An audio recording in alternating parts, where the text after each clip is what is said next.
31. So you're going. Okay, so if I was 30 years old nowadays, if I'm 30 years old and I'm not specifically Logan, I'm not gonna personally attack Logan or anything like that or Nina. Yeah, you don't have to. I'm just saying if I was 30 years old and I'm going for another 30-year-old, I mean, dude, Andrew, these girls lie all the time about their bodies. You never fucking know. You can't tell. Yeah. So Let's be honest. If you go to a club and you fuck a girl on the first night, do you really think you're the special one that you exactly? So you know they're doing it all the time. what's the average girl? Would you guys say? Aiden, I'm going to disagree with you there because I know what you're saying. They do lie.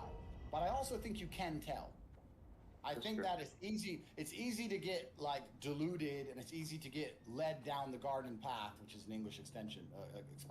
It's easy to get led by a girl, and she can lie to you, and you can fall for the tricks. But I do think that part of you knows you're being lied to, and you just like to believe in the delusion. I think you can tell for some reason. I don't know why. I've always been able to tell.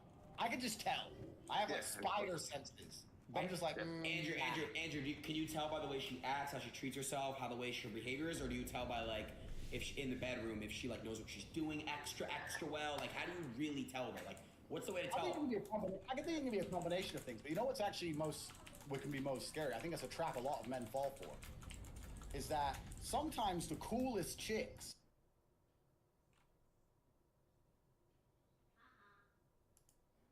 are the ones who have been done so much shit that they almost seem like, oh, they're really cool and down to earth and they're really funny and nothing really bothers them and they're relaxed. But I think that's almost like part of them has died. I'll be honest, if you meet a girl and you're her second or third man, she's going to be a bit crazy over you. She's going to be obsessive over you. And I agree. She's going to be a bit, if you get these girls who are just super cool, when I meet a girl and she's super like down to earth, super cool, and she's like, yeah, whatever, yeah, no problem. They can be the funnest ones to hang around with, but secretly like, nah, she's a little bit too cool. So what's a lot of bodies for? I've always been able to tell, and in my personal experience and the people I know around me, etc., I think there's definitely a link. You can probably pull up a study on this somewhere. I think that the less sexual partners a person's had, the more likely they are to stay loyal to their husband. I think that's pretty well studied. Okay, fair enough. But what is a lot of bodies nowadays? I think when you were 30, bro. Also too, like if we're out in Miami, right? I mean, obviously might be out on her off for you, but like if I'm out and I'm in Miami and that girl approaches me and I probably would do it that night. Or we're talking about marriage, it's a totally different thing. Fair enough, I agree. There's a difference between a hoe and a queen. I agree with you guys fully on that. Like if I'm out at 11 at 12 o'clock and she comes around and like she knows what's up. She knows what she's doing. Yeah, of course. Yeah, exactly. And I'm not saying that's a bad thing. Listen. No, I know. Yeah. So what you're saying is different. Okay, so can you guys tell me what's the average body count? Not the average, but yeah, what's the average body count for a girl that's 20 and 30? I can talk from, what I can do is I can give you a personal experience. If I were like, all right, so here's how I approach life, or I think how a lot of men approach life. I can't talk about myself right now because of my legal situation, but let's talk about how men approach life. I think there's a lot of men out there who understand there's a difference between fun girls and good girls. Yes. And I don't think that it's a problem if you don't get the two confused. I think if you get the two confused and you take a fun party girl and get convinced she's a good girl, I think you get wrecked. That's your problem. And I think also if you treat a good girl like a party girl, you can also get wrecked because you'll lose to good girls. So you have to be very perspicacious, understand what you're dealing with. If I was to marry a chick, I would never marry a woman who had been with more than 5 guys. Andrew, can you convert? Hang around with a chick, party with a chick, whatever. Andrew, I don't think I'd even. Andrew, can you convert a party girl from degeneracy to like a queen, or is that possible? Like whether it's I don't know. Whether it's religion or like, can you convert a party girl to a queen? Well, why would you? I think you could if you have a strong enough frame and you're a high value enough man. But why would you want to do that? That's true because it's like they already have the tendencies and shit, and like it's like. Why would you want to? Yeah, genuine offer. Yeah, it's true. You always got to think too is like, do you think this girl would marry Logan if he wasn't Logan Paul and they have all this money and all this stuff? Like, do you think that he would still be with him? You know what I mean? Yeah. Well, yeah. I mean, we weren't talking about that. Think about that every single day. You know what I mean? Like, he probably wouldn't. Yeah. Okay, but like, so like if he was some regular Joe Schmo and he still looked like Logan Paul, he wouldn't be married. Okay, my generation, I just feel like is cooked, bro. I don't know, Andrew. Like. The Western world's hard, G. Yeah. To find a wife in the West is hard. Yeah, it's fucked, I think, now, bro. Like, Andrew, I'm gonna be honest, like, it's like cool now for girls to like listen to like this, yes, bitch, like that type of music, like, yeah, fuck them, my booty pink, my booty hole brown, like, it's cool to like rap about like fucking guys and playing them and like fucking them and like stealing from them. I don't know, it's like a flex for girls to like, yeah, girl, be on your hot girl shit, period, sis. Like, it's cool to, like, fuck guys and then, like play them and shit. It's like girls rap about it. They, like, want to be like them and shit. That's fun. So, like, that's why you look at Miami, right? Some of the most beautiful women in the world are in Miami, and Miami's amazing to party. You can party in Miami and have a bunch of fun with girls, but you're not going to find a wife in Miami. It's impossible. It's not happening. But Andrew, you might be able to find a girl outside of Miami, like that's not from Miami, like in Florida specifically. Like you could find someone outside the city. So it depends what you're looking for. So me personally, and I talk from personal experience, if I marry a woman, I want to make sure that what we have is extremely exclusive. I want to make sure that I get to show her the world. I want to be her gateway to the world. I want to be the first person who puts her in a supercar, the first person who puts her on a nice jet, the first person who takes care of her. I want to be the first person to show her things. I want her to have done everything with some other dude first. Right. Why would I want that? That's so hard to find out too. In Miami, every girl's on a yacht. Every girl's on. They're all getting fucked. One girl. The next night there was another guy. Right, and they want to be Dylan. They want to be in the section. They want to drink that 42. They want to be next to the signs. They want to be, they just want to be in the limelight, bro. That's why, Andrew, we were talking earlier. It's not cool anymore to be involved in that shit, bro. It's like corny, cringe to me now. Like it's just.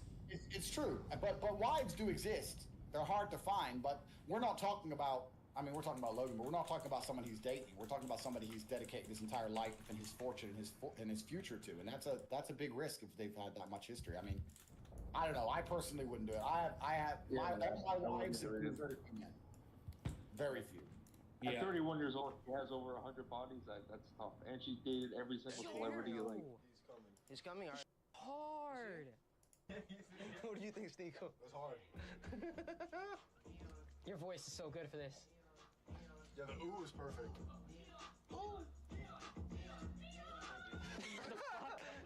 should leave that one in there. Should we leave that one there? Start. That's a fire start right there. That right there is perfection, chat. That right there is fucking perfection, bro. Neon. All right, now we need some lyrics, right? You ready to go? Bro, that was your verse. Wait, I'm done? Yeah, you fucking dissed all of us. Oh shit, so you're gonna clap back at me? They're just bitching about Aiden. Bro, I love Aiden. Neon. Fuck the gays, fuck the trannies, I'm a fucking hater. Yeah. I'm a fucking loser. Fuck my... I'm about to say that word, I don't care. Can I say that word or no? All right, let's just play it here first. All right. Yo, that was hard, bro. Yeah. Thank you, bro. I appreciate it, Good man. job. I appreciate it. Thank you, Good job, man. We're working very hard in the studio. He's just joking. Go on right Neon. I'm racist. Neon. Fuck the gays, fuck the trannies, I'm a fucking...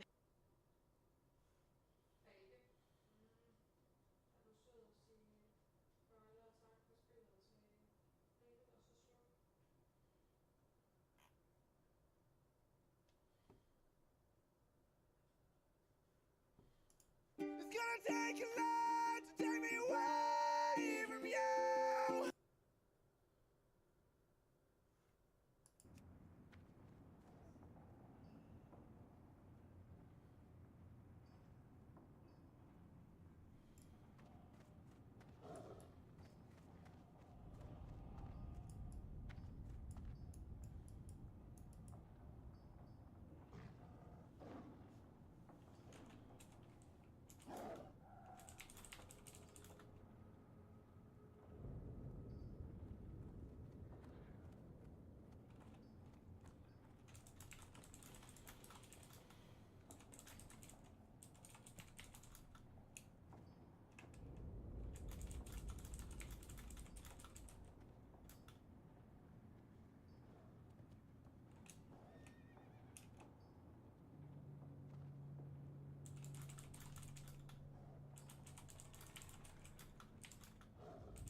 gonna take some time to do the things we never had.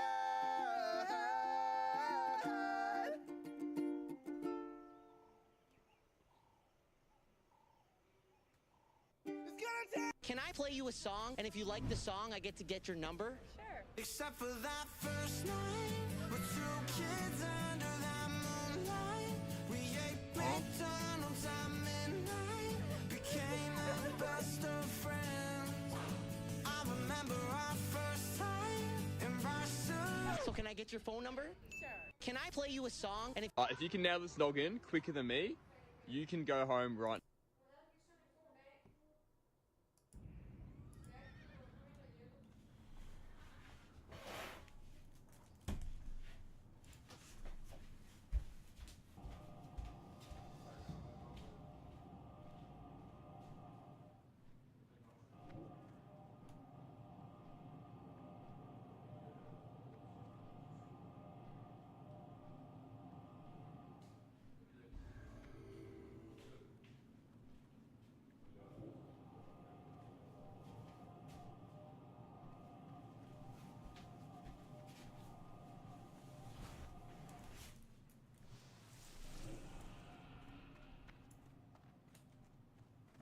Right now at 1 p.m.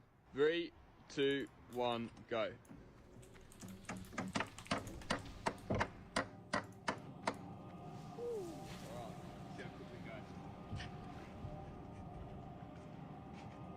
What is this, mate?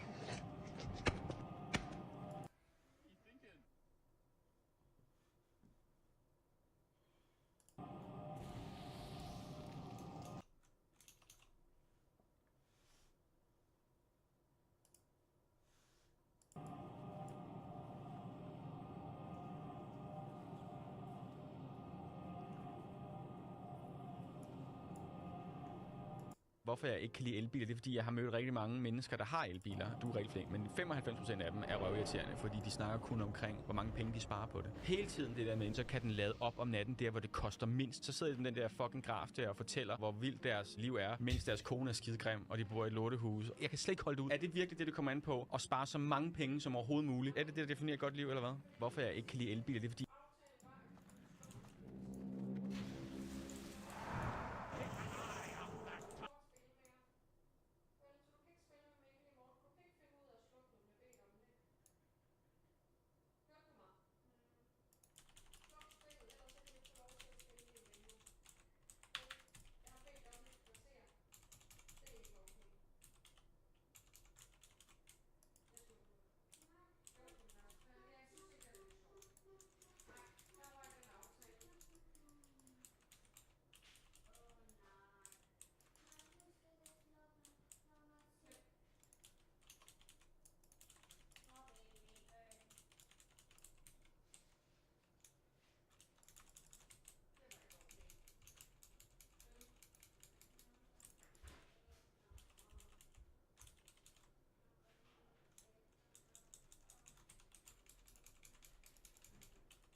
fordi jeg har mødt rigtig mange mennesker, der har elbiler. Du er rigtig flink, men 95% af dem er røvirriterende.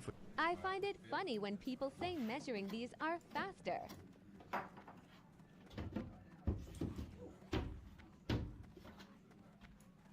You ain't measuring that quicker. I find it funny when people say measuring these are faster.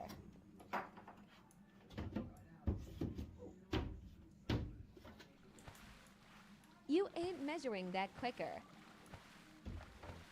I find it funny when people say measuring these are faster.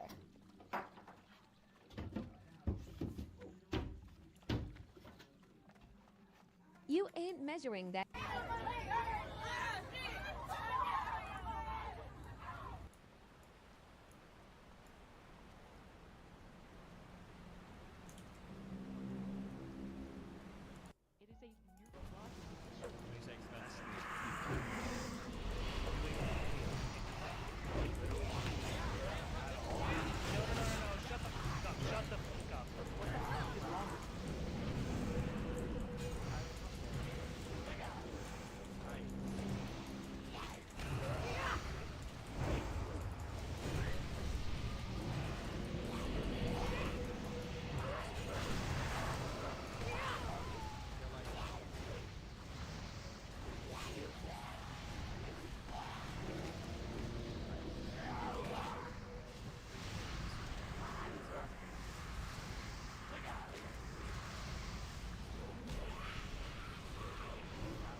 There's another one she recommended called, oh god, it's called Cetera? Does that sound like a real thing?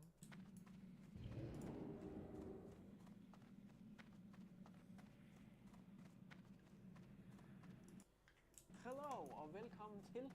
Jeg må hellere sige hashtag reklame. Jeg sidder hos WotLK, som jeg har samarbejde med, ambassadør for. Og jeg skal lave en reaktionsvideo der. Det var egentlig min egen idé. Det er ikke noget, jeg er blevet betalt for at gøre. Men jeg tænkte, det kunne være skide sjovt nu, når man er ved sådan en urgigant, om ikke man kunne få lov til at kigge på nogle af deres ure, og så gætte prisen på dem. Fordi jeg ved, at de har ure som Ranger, altså helt ned fra, at du kan nærmest få det kastet i nakken til, du skal være lidt mere velhavende for at købe det her ur. Og jeg har altid haft sådan en tese om, at det er ret umuligt at gætte urpriser. Fordi vi har alle sammen prøvet det der med, at man er på et loppemarked, og så ser man et eller andet ur, og så tænker man, holy balls, det her ur, det ser eddermame lækkert og dyrt ud, men så er det et eller andet knock-off, der ikke koster noget. Så jeg altid synes, det er virkelig en kunst at gætte urpriser. Så det har jeg så rodet mig ud i dag, at det skal jeg forsøge. Så vi har 7 uger legnet op. 7 uger, man kan købe på WotLK, og jeg skal så gætte prisen på dem, og det kommer til at gå fuldstændig galt. Men jeg tænker bare, at vi prøver ur nummer 1. Og hold da kæft. Hvad? Står der U-boat? U-boat? Ja. Okay, jamen den store viser, at den var lige lidt i vejen. Jeg kan godt se, at der står U-boat i baggrunden. Det er sat med et mandemand-ur, det her. Made in Italy. Det er eddermame stort. Det er en af de største ure, jeg nogensinde har set. Jeg synes jo faktisk, det er stort ur, jeg har på. U-boat. Det lyder dyrt, og altså sådan urværket eller det her, det er sådan enormt. Og det behøver jo ikke afspejle pris, men jeg synes, her bagpå, der kan man se ind til mekanikken. Og nu er jeg ikke ekspert, det kan vi slå fast med det samme, men jeg synes, når man kan se ind til altså sådan teknikken bag uret, og det er så kraftigt i det, og det er virkelig, virkelig tungt. Altså det vejer 3 gange så meget i hvert fald, som det her dissing, jeg har på.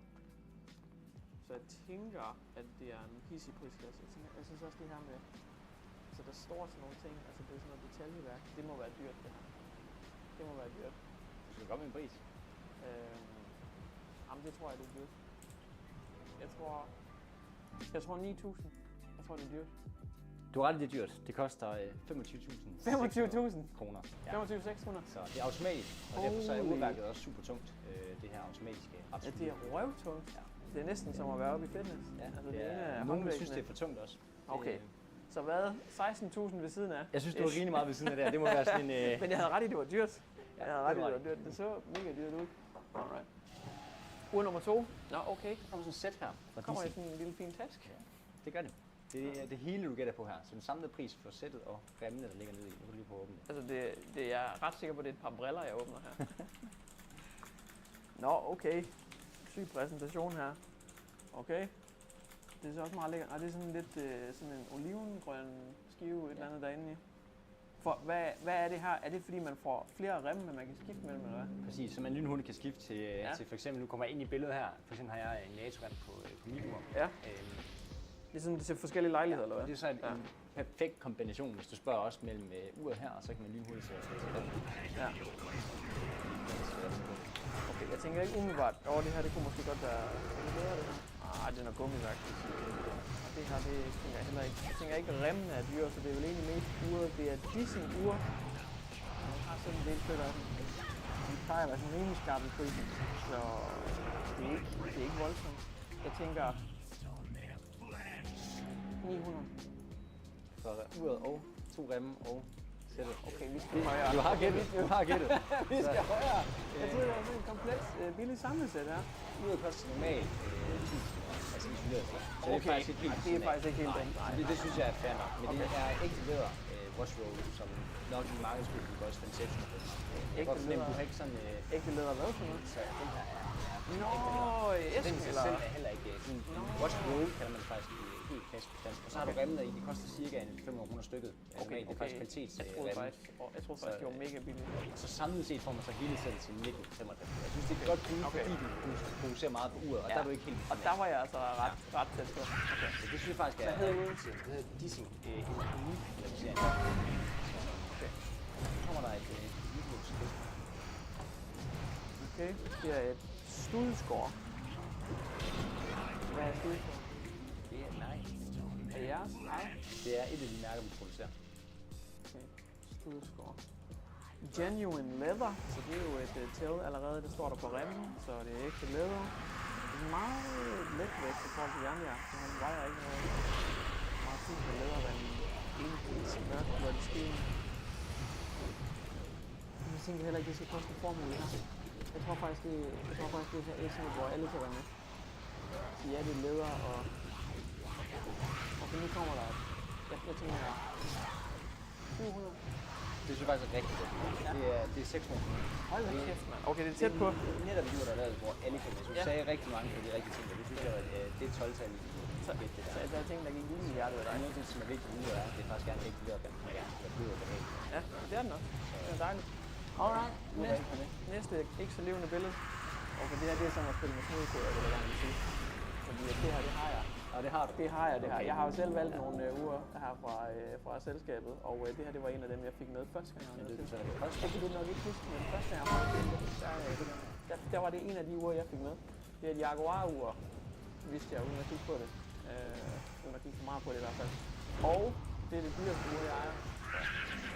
Og det koster 15. Det gør det ikke. Satans godt. Hvad koster det så? Det koster faktisk 2.995, altså 3.000 kroner. Okay. Det er stadigvæk det dyreste ur, jeg ejer, så. Okay, men det var deroppe af. Ja. Men det er fedt ur. Det er en af dem, jeg går meget med. Kommer med en, der minder lidt om det, der fik sådan en udseende her. Ovis. Det er også sådan lidt mørkt. Hvad er det? Ligesom man kan se bagpå, hvor der er her bagpå, hvor der er gennemsøgt teknikken. Altså det er jo for meget, jeg synes det er lille til mig. Jeg synes det bliver sådan lidt gamen, men der er nogen, der synes det er lille lækkert. Men jeg synes, og nu er der også lidt snudekoder på, for jeg synes, at vi bouncer jo nogle videoer frem og tilbage, når vi skal spille videoen på mængden. Og der synes jeg altså, ordet kan nævne som en af de mærker, der kunne være sjovt, hvis jeg udlagde. Altså jeg tror, at det koster meget. Og jeg kan huske, da vi gik igennem jokene på lager, der blev der i hvert fald nævnt i flæng, at hvis der skulle udlægge et ord i situation, det kunne man. Ja, og den er god nok. Det koster 25.000. Hey! Okay, det var virkelig snyd der. Så det var kæmpe snyd. Jeg prøver at snyd dig lidt, fordi man kan jo sige, hvis du lige prøver at mærke det her ved siden af, det er jo ikke Altså, det er svært for dig at gætte. Der er meget mere pondus i. Altså, det er tungere og sådan. Og sådan Jaguar, jeg kender det heller ikke ordet. Odense er meget velanset som en virkelig kvalitetsmærke, og ligger i samme niveau med deres udværker som til Omega. Ja. Så i den teknologiske verden er ikke så det helt godt. Så er det meget kurs. Meget okay. Så kommer der spændende uger her. Så har vi 2 uger tilbage. Se det her, man kan jo gå galt i byen. Det er et Casio, er det udtalt rigtigt? Casio. Og altså det her, det er let som en fjerde, som Johnson han siger. Det vejer, altså jeg kan nærmest ikke mærke, at jeg holder noget. Og det igen, altså det bliver meget damet for mig. Sikkert nogen, der er helt vilde med det, men det er ekstremt lille, vejer ingenting. Der kan godt lide det lidt mere maskulin. Men jeg kan godt blive snydt her, tror jeg. Fordi umiddelbart, der vil jeg sige, altså meget, meget billigt. Jeg håber, det er billigt, men man kan sikkert også få nogle af dem, der er dyrere. 500. Det koster 200 kroner. Ja, jeg tænkte det 500. Det bliver faktisk kaldt terroristuret. Hvorfor? Fordi terrorister har altid der på. Du kan lige prøve at lægge mærke til Fordi det. Det er billigt, det holder mega godt og er mega billigt. Jeg skulle have gået lavere. Jeg var bange for at fornærme nogen. Jeg tror faktisk lige nogen har på tilbud omkring 130-40 kroner. Ja, det er sindssygt. Og det er vandtæt, det holder, det går ikke i stykker. Okay. Det er jo meget godt til krig. Ja. Godt at starte den 3. verdenskrig. Ja, den umiddelbart vurderer du lidt flank fra, til at man kan give dig noget point for den. Og så er der den sidste. Når det er et boss. Er det så Hugo Boss? Yes. Hugo Boss ur. Sølv og noget guldagtigt noget. Altså Hugo Boss er jo velanset i, jeg går ud fra parfume, tøj, skoverden. Der er det jo sådan et ret fint mærke.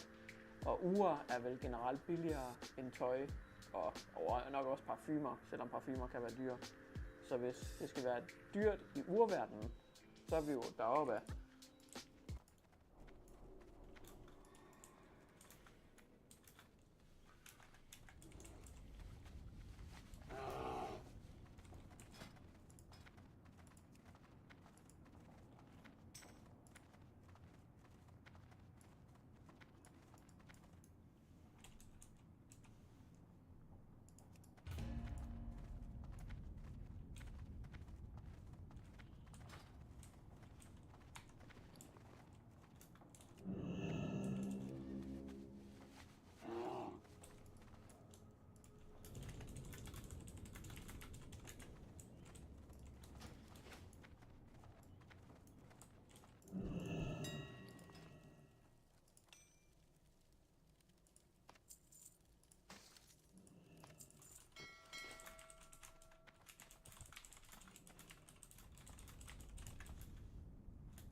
What's on your mind?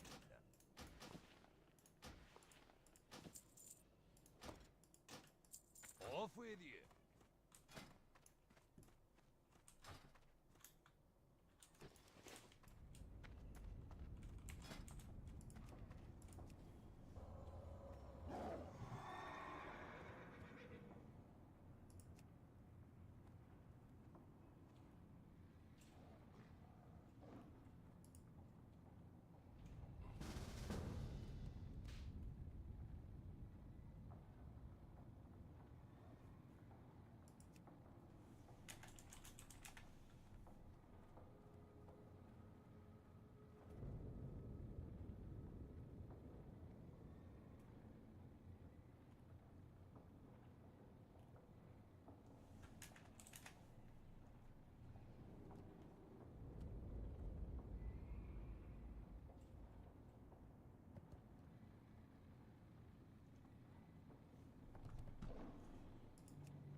What brings you here?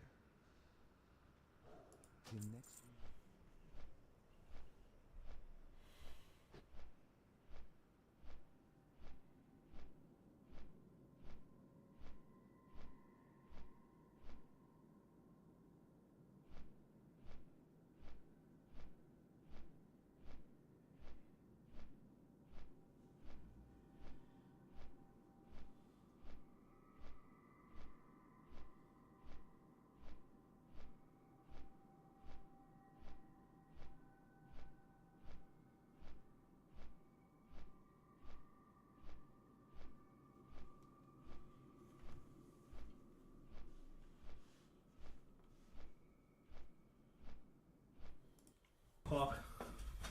Caulk these corners 100% silicone.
On today's episode, new details emerge about Tesla's new $25,000 vehicle, FSD version 12 leaves the rules of the road behind, and Powerwall 3 is officially released.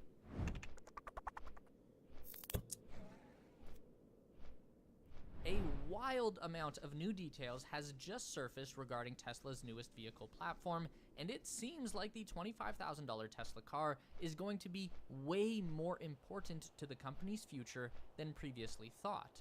In a recent interview with news outlet Axiom, Walter Isaacson, author of an upcoming biography of Tesla CEO Elon Musk, discussed behind-the-scenes details about the several current projects at the company. The most interesting of which are the developments around Tesla's new 25K vehicle that was teased at the Investor Day event back in March. Back then, we were told that this new car would be making use of Tesla's new production philosophy and testing out some new theories. It made sense then that the presenters were confident that the new car would be built at the upcoming Giga Mexico factory, a whole new factory devoted at least in part to this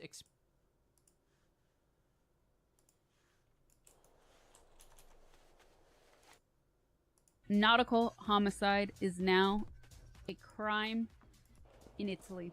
So if you followed the stories I shared over the past 2 years about my friend Umberto and his friend who were both killed on June 19th, 2021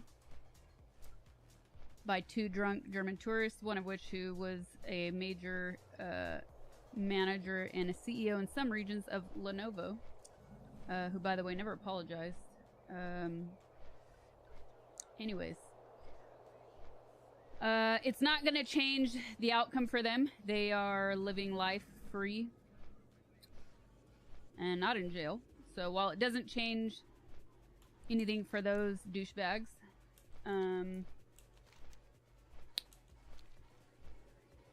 if this unfortunately happens to any other families in the future, nautical homicide is now a crime in Italy. So if you followed the stories I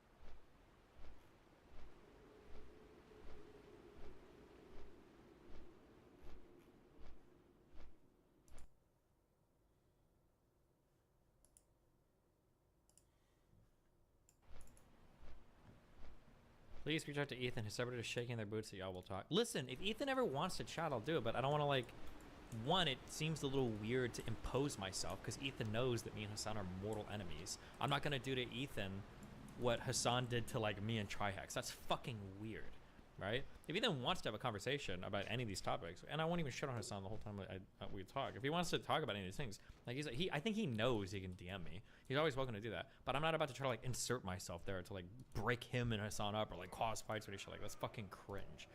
Yeah, that's for people like Hassan to do. Not gonna lie, my one fear is that Ethan's gonna talk to Destiny and think he's worth listening to. I've seen some people suggest he should, and it's extremely annoying, especially since Destiny's obsession over Hassan. I can't see him pushing that. Never mind. Where's Ethan? Give me. Please reach out to Ethan. His server is shaking their boots at y'all will talk. Listen, if Ethan ever wants to chat, I'll do it, but I don't want to, like, one, it seems a little weird to impose myself because Ethan knows that me and Hassan are mortal enemies. I'm not gonna do to Ethan what Hassan did to, like, me and Trihex. That's fucking weird, right? If Ethan wants to have a conversation about any of these topics, and I won't even shit on Hassan the whole time we talk. If he wants to talk about any of these things, like, I think he knows he can DM me. He's always welcome to do that. But I'm not about to try to, like, insert myself there to, like, break him and Hassan up or, like, cause fights or any shit like that. That's fucking cringe. Yeah, that's for people like Hassan to do. Not gonna lie, my one fear is that Ethan's gonna talk to Destiny and think he's worth listening to. I've seen some people suggest he should, and it's extremely annoying, especially since Destiny's obsession over Hassan. I can't see him pushing that. Never mind. Where's Ethan? Give me.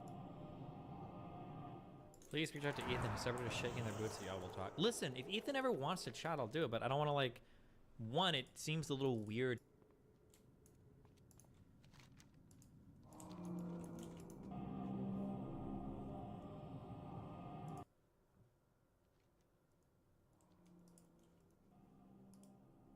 Hey, what up, Brian? How's it going, dude?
It's crazy. I mean, there are some people online who, like you said, Akeem, take this way too seriously. Like I tweeted out, I was complaining, I was looking for a new camera for my on location stuff, and I tweeted my complaints about it. Like I'm just complaining about Canon specs, and this person in the comments shows up. Why aren't you building the Revolution? I feel like you and Hassan could pool your resources and viewers together. I'm like, what are you talking about? I'm a guy with a laptop and internet connection and some opinions. What do you want me to do? Oh, it's so crazy the difference in perspective we have on this. Not to self-flagellate too much. I have done as you But like, I feel like I owe a little bit to the world in terms of like my political thoughts. Like if I have certain political thoughts, I feel like I kind of owe it to do something with them, right? Otherwise, what are you doing at the end of the day? If you're not trying to propagate your ideas, or you're not trying to, you know, whether it's canvassing or doing whatever for political candidates, like I feel like you kind of owe it to the world, at least a little bit. The idea that these guys, their minds run to the exact opposite direction, like, well, who am I? What could I possibly ever, like, what do you mean, who are you? Like, you guys are some of the most popular influences on the internet. What do you mean, who are you? Like, the millions of dollars that you earn every year is not motivation to do anything? Like, join an organization. Join CUSA, PSL, FRSO, whatever you want to do. Like, you guys have more collective voice than a lot of these organizations do. Like, just on your own. Like, it's such a weird refusal to accept responsibility for anything. It's so bizarro. Don't look to the talking heads on YouTube or Twitch or whatever to be, you know, the leaders of this vanguard. That's just.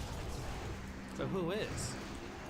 It's my favorite is when someone who thinks that they're like social democrat even, but like really they're just, you know, liberal, will come and be like the soft. I'm glad that these guys are at least honest now that like sock dems to these guys are basically fascists. Like they don't pretend anymore. Remember when Hassan was initially on my stream and he pretended so much to do that sock dem both when in reality he was so tanky. Why don't you start a super PAC? Yeah. To like bring about socialism in America. And I'm like, they're like social democrat even, but like really they're just neoliberal who come and be like, Assad, why don't you start a super PAC? To like bring about socialism in America. And I'm like, brother, I don't think a single billionaire could even do that. Yeah. And that motherfucker has billions. And so nothing? So there's just nothing? Or what is the... I like how they laugh at the idea of doing something.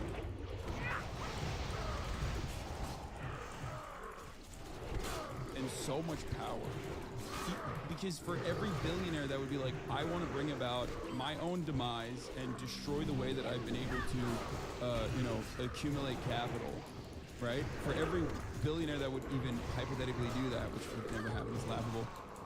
There are, you know, hundreds of billionaires that are like, absolutely not. We're going to you for even attempting this. Oh my God, he's so dramatic, bro. You're gonna get murdered for starting a lefty super PAC? Come on. It's a laughable notion. Again, it's like straight up trying to adopt the most liberal aesthetics. Or what is liberal aesthetics? Actually doing something? Is that liberal aesthetics? Like,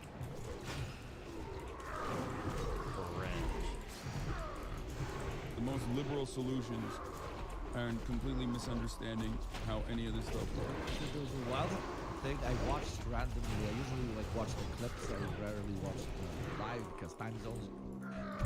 Some debate with some dude I don't even know his opinions. But this guy like unironically was proposing that if you're a socialist and you're doing this content and you're generating money off of this content, for example, you want people to have free healthcare, you're supposed to like create like a company or an NGO and provide like healthcare for your chat or your subscribers. Yeah, that was absolutely incredible. I mean, like, isn't there something to be said for proof of concept creation of like co-ops and stuff for people to buy in and do healthcare? Isn't that kind of the whole point of mutual aid? These guys might be so far that they don't do mutual aid, or they think, oh, that's stupid. And they literally just sit in their bougie homes, making millions of dollars, waiting for the revolution, quote unquote, and that's it.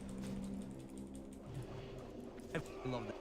That was like a proper it was great awesome, thing to watch but while like so many drinking. people feel that. So many people believe that. You think so? Yes. Yes, in America, people literally think socialism is a poverty cult.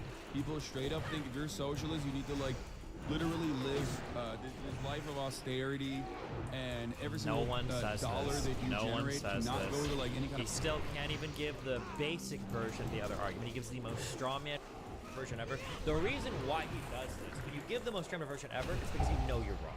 Like there's just no other way of putting it. If you cannot give even a basic version of an opponent's argument and you just say the same word, it's because you know you're wrong. You have nothing to say. And it must be. Hassan must know. He must feel weird or feel out here that he's like been outed as an imposter basically among us. If you can't even give the basic version of like, hey, if you're a super millionaire making millions of dollars and you're like 27 years old or whatever, maybe you can go to help. No. Oh, socialism is when poverty. That's when I have to be poor in order to be a socialist. I give all my money away. Like, bro, literally nobody said that. Nobody's making this argument anywhere. I have no idea where you got this argument. I don't think I've ever in my life somebody make that argument before. But okay, Chief. Personal consumption, because that's up. If you're a capitalist, you can do all of that, by the way, which I addressed in that conversation where like, I work with labor unions in my merchandise when I make merch out here. Union manufactured, domestically manufactured products. It's already a burden. I don't want to do it. I just do it because like people want the merchandise. What is this weird code? What is this weird code? It's already a burden. I don't want to do it. I just do it because like people want the merchandise. The margins are, non-existent almost, but it's fine. Why not say how much you made on all of it then? How much do you make on all your merch? Just say it. People like it, so that's why I do it. But the guy I'm talking to is like using Indonesian child labor t-shirts that he's marking up to the same price that I'm selling my t-shirts at. And I turned around and I asked him that question, and he was like, well, I'm a capitalist. Yeah, I get to do it. Yeah, no.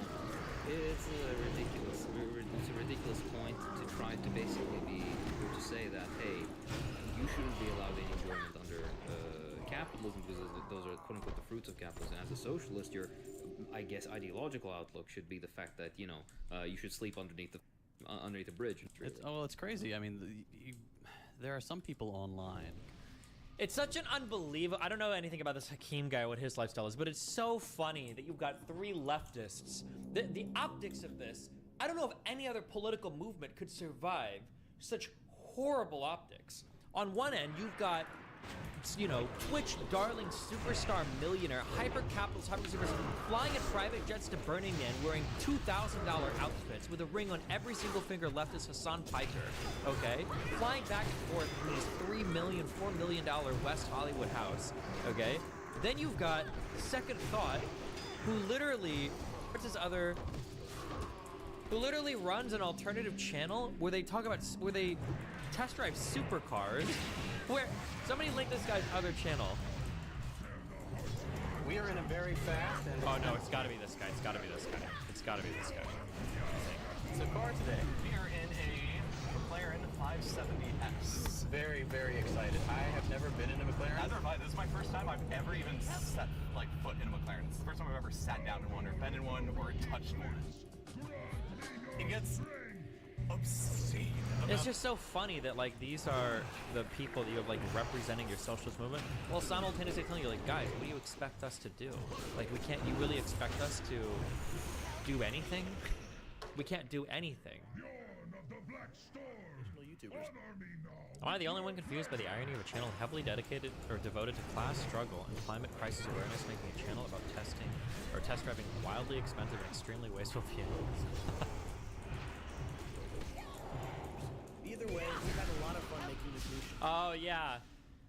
Do you remember when Two Thought... True. Two Thought defended the CO2 emissions of reviewing cars because cruise ships. I remember that. Second Thought... Can we find that? Oh my god. Hold on. After so many vids about climate change, you're going to upload vids about supercars? Am I the only one who sees the hypocrisy? Do as I say, not as I do.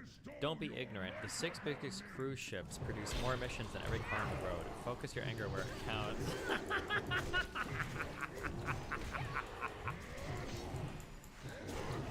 It's so trans. Bro. Sneaker was right. I need fan bases like this.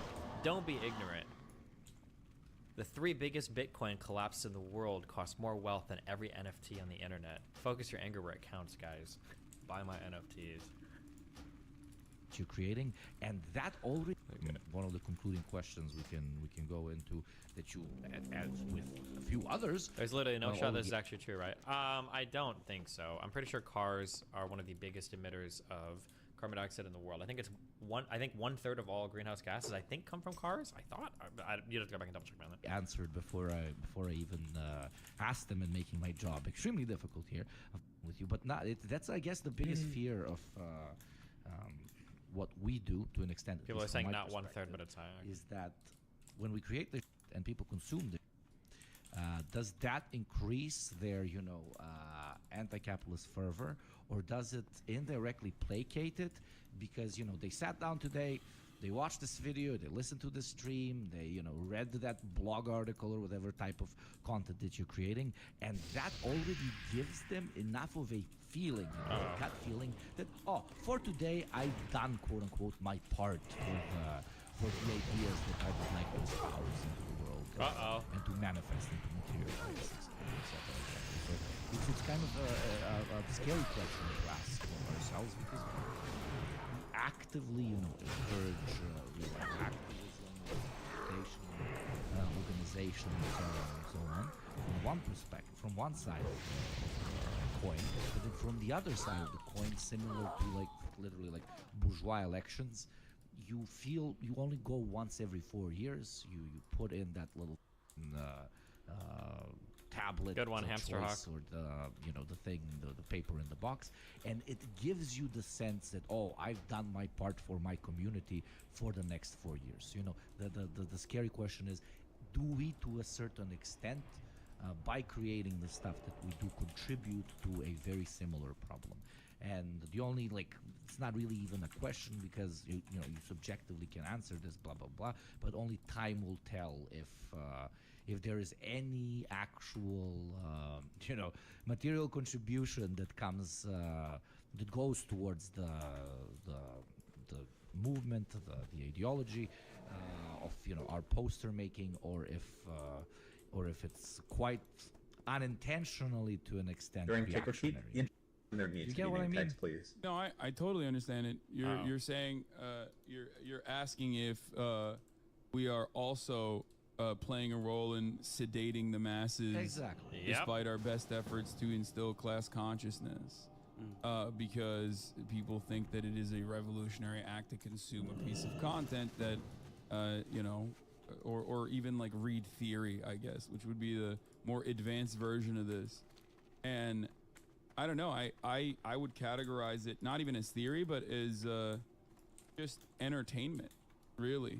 I don't ever think about it like that at all. I don't think about whether or not this is stopping people from genuinely engaging in this kind of action, because I don't think that a lot of these people would even know anything about socialism in general if it weren't for someone trying to slowly I guess I hate this term, but bread pill them.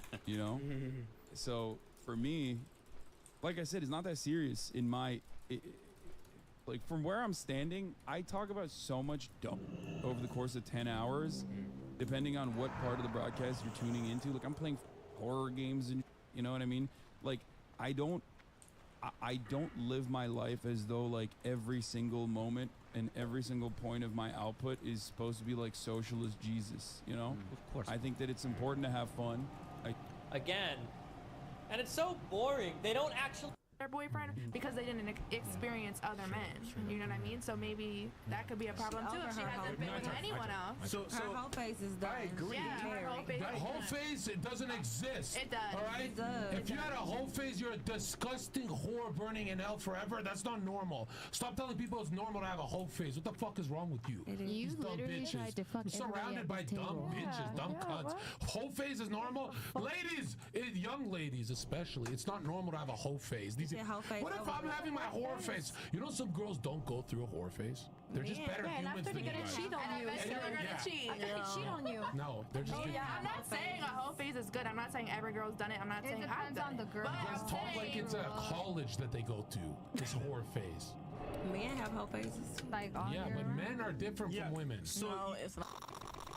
You made a good point, but there are stats that show that the more partners a woman has, more likely she is to cheat, especially in a relationship. So I mean, it could happen that way too, but ultimately speaking, stats do show that it doesn't work out when normally they have a lot more partners. They man must don't like to fuck then. I have a question for the ladies real fast. Do you guys think it's appropriate for a woman to go through a whole phase in her life? Just yes or no? Everybody gotta go through it. Okay. Yes or no for a woman to go through a whole phase? Whole phase? Yes. You know that? No. To get fucked a lot. Like, should a girl get fucked a lot or just one girlfriend? What was the album? Do you think it's appropriate for a woman to have a whole phase in her life? Doesn't mean that you had one. I was asking if you think it's appropriate that she should have. If she wants to have one. Okay. What about you? I'm pretty liberal, so yeah. Okay. What about you? Yes. What about you? You think girls should go have a whole phase? Okay. Again, this does not mean that you have had one. I'm asking if you just think it's appropriate for women in general. They definitely have. Let's just get out the way.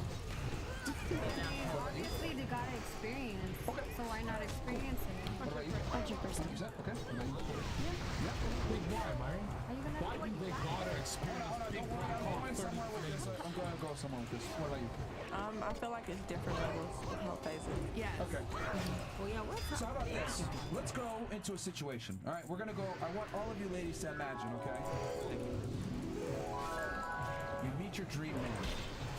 6'5", athletic, great shape, good looking, maybe blue eyes if you like white dudes, brown eyes if you like black dudes, and maybe perfect eyebrows if you like Puerto Ricans. Okay, meet your dream man. Great job, makes a lot of money, very successful, checks off all your boxes. Dominant, plans dates, gives you guys the vibes, whatever you guys like. He drinks when you want to drink. I don't know. You're a dream man, right? You guys are in a relationship for a while, right? Let's say 3-4 years. And you go through his phone one day, and you find an email soliciting pornography, right? You're like, what the fuck? Uh-oh. But this is like when he was in college. You find out that he did a couple of gay porn scenes. Oh, no. Let me finish the goddamn scenario. I'm going back. You find out he did a couple gay porn scenes. You know, set some penis here and there, etc. He really needed money in college. Nah. Would you stay with him or leave him? We're gonna start here and then work our way around. Go ahead. Wait, because you just said, what if he did that because he really needed money in college? And that's what I said about the females. Okay. I said, you don't know why they fucked so many men. Okay, but what are you in this situation? Are you staying with him or are you leaving? Fuck no. You out? Fast. Okay, cool. What about you? You out? Cool. I'm gonna suck that dick with you and make money with that. Well, he stopped, so don't get too excited. Okay, but good to see that you're supportive. Okay, so you stay with him. Oh, I am. You stay with him. Oh, yeah. Okay, what about you? Are you staying I'm with him? out. If You out? he's a real man, he's gonna be straight. Fair. You know? What about you? You're leaving too? Yeah. Can't do it. Okay, what about you? No. What about you? Sucking dick. Yeah, you No? No. No? Oh, man. Hold on. You triggered my trap card! So, just like you guys said you would leave if you found out that he did gay porn in maybe 1 or 2 instances, how do you expect a man to take a woman seriously after she had sex with 23 different guys? You guys would never accept a man that was gay before. Why should we accept a woman that used to be promiscuous in her past? That's not That's two different things. Hold on. What I just described is how men feel about women that have a promiscuous past. Just like you would not accept a gay man that was gay in the past. It's different. Ladies, If a woman was like a dyke or I something. need you to, hold on. I need you to, ladies, she was I need you to have some critical No. thinking skills for 2 seconds, okay? I know you're like, wait, that doesn't make sense. It's not the same, blah, blah, blah. Are men and women the same? No. Okay, so since we're not the same, we play by different rules. So I have to give you a functional equivalent to a promiscuous woman. That functional equivalent is a man that did anything that was homosexual in the past. Just like that will disqualify us for a relationship with you, that's how men feel about women that have a lot of bodies. I don't make the rules, I'm just reporting them. That's it. And I find it interesting how none of y'all would stick around with the gay dude. No, because a gay dude, that means he's straight now though. But he's submitted to a man before. How can you be a man and leave me?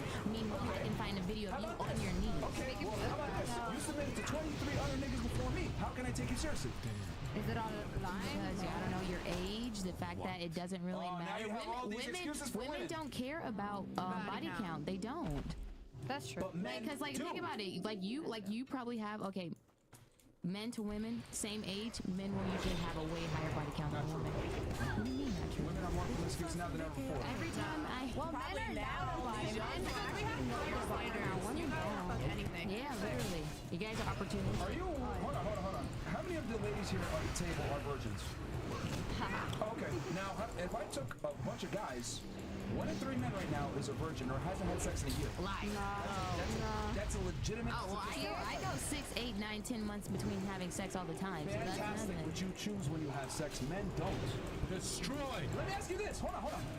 How many guys hit on you that you reject? A lot. Oh, so most men that talk to you get rejected? But they go to the next. Yeah. Okay, wait. Are you getting mad at us for rejecting most men and also getting mad at us for having sex with a lot of men? No. This is all part of the argument. Yeah, 100%. Hold on. This is all part of the argument that I made where, number 1, men are not getting sex like that. Number 2, women control all the cards when it comes to having sex, which is cool. But with that control and that power, that authority comes what? Responsibility.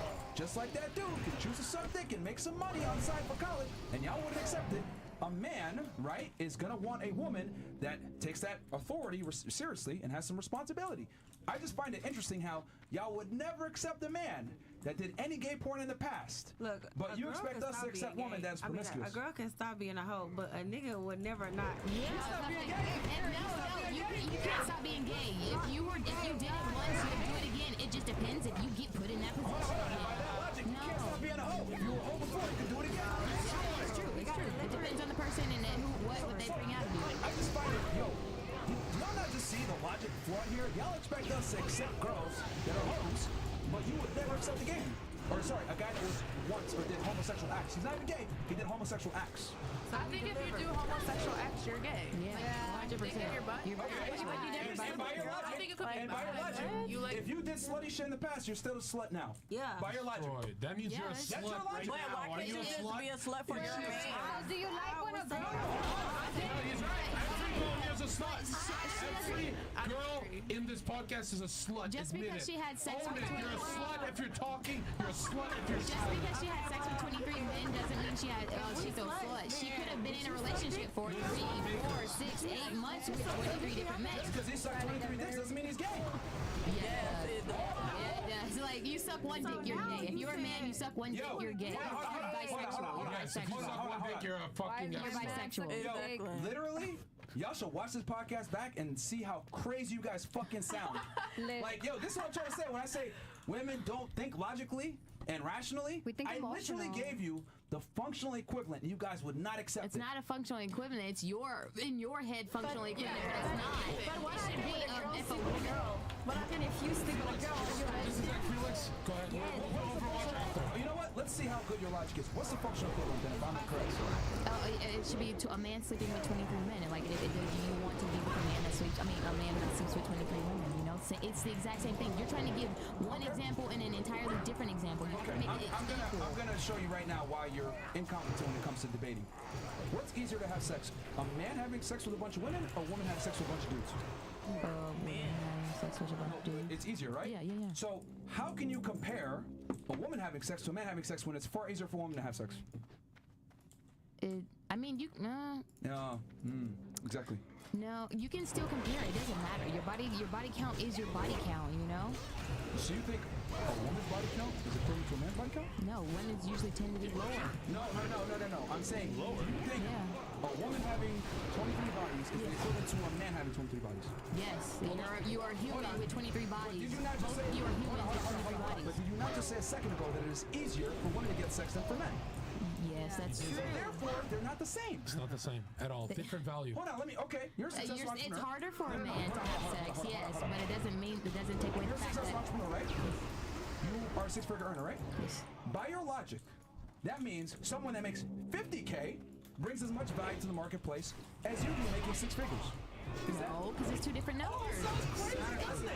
Connect the dots. That's the fucking How dots. the fuck are you not connected to the dots? You're on a retard You make time. more value. You make more money because you bring more value to the market for your skill set. How are you not understanding it? Someone else makes half the money you do. You're trying to tell me that they deserve as much money as you, even though you work and provide more value to the market based on what you do? No. No. Because it's harder for you to earn that money, so therefore you bring more value. Same thing with men.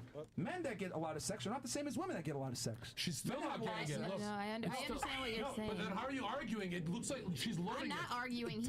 I'm listening to him Explain talk. what he said, because you don't know shit. You don't can't know even, shit. You explain what he said. How are you an entrepreneur? You don't know what he's saying. What did he say? Please tell me. For What did one he say? gender, it's harder to get. I understand that. So how are you arguing him? I'm not. I was listening to And him. here's why you're a retard. Check this out. Here's why you're a retard. Every girl here said it's necessary to have a whole phase. You said it's necessary to have a pump and dump phase where people fill you up like a Twinkie. Yeah, I said that. That's You think exactly it's what I normal to have a fucking pump and dump phase where you get pumped with cum, ejaculated, and then dumped? It's a Petra thing. Oh, look at it filled up when I'm talking. How are you defending this shit? Like, you just... Say to the camera it's not normal to get pumped and dumped by ejaculate like every girl on the table. I never said that. Leaking cum. You should be ashamed of yourself. All I'm simply saying is, you cannot, if you're gonna make comparisons, you gotta compare apples to apples and not apples to oranges. It's easier for a woman to get sex, so therefore you cannot compare a woman getting sex the same as a man. A man that gets a lot of sex is respected. A woman that gets a lot of sex, unfortunately, isn't respected the same way because it's easy. Just like you making $100,000 per year, or not, let me finish. You making $100,000 per year is not the equivalent to someone making $50,000 per year because you bring more value to the market, therefore you make more money. You are not the same at all on a socioeconomic level. So you can't compare that. You gotta compare yourself to someone else that makes $100K if we're gonna go that way. I guess, in a way, if you're thinking in that way, if you're thinking about how hard it is, if you're thinking about how hard it is for that person to earn the 23 bodies, I'm thinking of the fact that it's a human who had sex with 23 bodies. You had 23 humans run through your pussy hole. 8. 8, my ass. 8. Do you believe that, Brian? I was with one man from 19 to 27. I'm 29. 8 men. So 8 men. Yeah. It's like a whole band. If bodies don't matter, hold on. If bodies don't matter, basketball team with like 3 extra. if bodies don't matter, why do you only have 8? Why not have 100? 1,000? I just haven't come across that many men, and like I said, I was with one man who, I'm not interested. Why do you have a screening process if it doesn't matter? Just fuck them when you're horny. Why do you screen them? Not horny that often. You had a phase in your life where you just fucked them for fun. That's crazy. You jump, I cannot follow you sometimes. I'm just saying, you had a phase where you No, it's actually funny. No, she didn't. She's condoning it, which is even.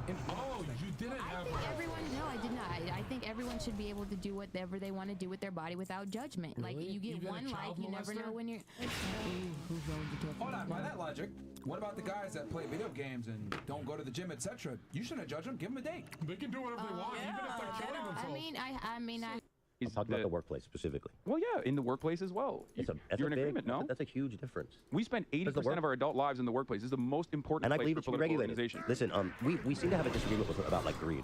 Like there seems to be this notion that people that live in a capitalist country, we understand greed and desire for wealth differently. And an example I always use like. Also, keep in mind, I'm sorry, I'm never, because he wants the credit for it, so I'll give him the credit for it, okay? He is the biggest and baddest, okay, politics streamer on the internet. Supposed to be the most knowledgeable dude on this shit, and he's kind of sort of getting reamed by Ethan Klein. Not to knock Ethan, he's not stupid, but he's definitely not the premier politics doer on the internet. Just saying. Native Americans, and that's part of why I can't conceive of a true socialistic country. You're as a union business agent, they do more than just what Destiny said. What do you mean, the Rotbringer? Please tell me what union you're a part of, or what industry, and what do you think you do that is opposed to what I just said? Saying that like primitive communism or primitive accumulation, which has been the foundation of like societal development for much longer than the industrial revolution or post-industrial revolution capitalism. Right? How big is DG compared to Hassan? I mean, it really depends. If we're talking about how big is DG in terms of like political relevance, we're basically nobody. We're probably some of the most irrelevant people on the internet. But if it's ever a day where Hassan feels sad, where people are bullying him, then we are literally the strongest, most malevolent force on the internet. It really just depends on his mood from day to day, or the mood of whatever political person. Right? I've seen a lot of people say that greed is learned. That if you grew up in a pure socialist society, no, absolutely. Self-interest is a real thing that people have, but people can be taught, and people can learn that the collective aspects of societal development are far more important for self-interest than the individual, the hyper-individualistic, like, I'm gonna get mine, fuck everybody else. So the point of going to this greed discussion is to talk about like human nature, in that I believe that in a perfect society, socialist society, there'll be forces of influence of wealthy people, people with status, people with power, wanting it more for themselves. My argument and I believe that that's but my argument and I believe that that's innate. Yeah, so first of all, I don't think that there's a biological imperative.